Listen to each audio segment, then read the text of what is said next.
नमस्कार। आज आम शरीर विभिन्न अंग प्रत्यंग विषय जाना। फास्ट आम कन्न लेखाई देखा पाचे जहाँ इयर बोली कही था। सेकेंड काणी अंगूठी लेखाई देखा पाचे जहाँ लिटिल फिंगर और थर्ड काख जहाँ आर्म पिट बोली कही था।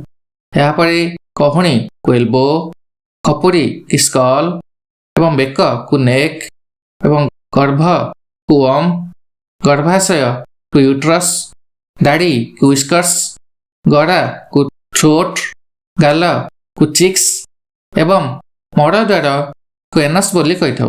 यापर बुकक को किडनी, कोड़ को लेप एवं आंठू को नी, चर्म को स्किन, पिच्चा को रंग, मुख को फेस, पुरुष छाती को चेस्ट, स्त्री छाती को ब्रेस्ट, पाकस्थली को स्टोमच, पाटी को जॉ, जंघ को थाई, जड़कुट को लिभर, जीभ को टंग, केशगुच्छ को लक, खंजा को जॉइंट, पड़ा गंठी को एंकल, थोड़ी को चीन, बिशी अंगूठी को इंडेक्स फिंगर, टरीपा को सोल, ताड़ू पैलेट, नाकपुड़ा को स्नोट, दाढ़ी को बियर्ड, दांत को टूथ, मस्तिष्क को ब्रेन, धमनी को आर्टेरी बोली कही था।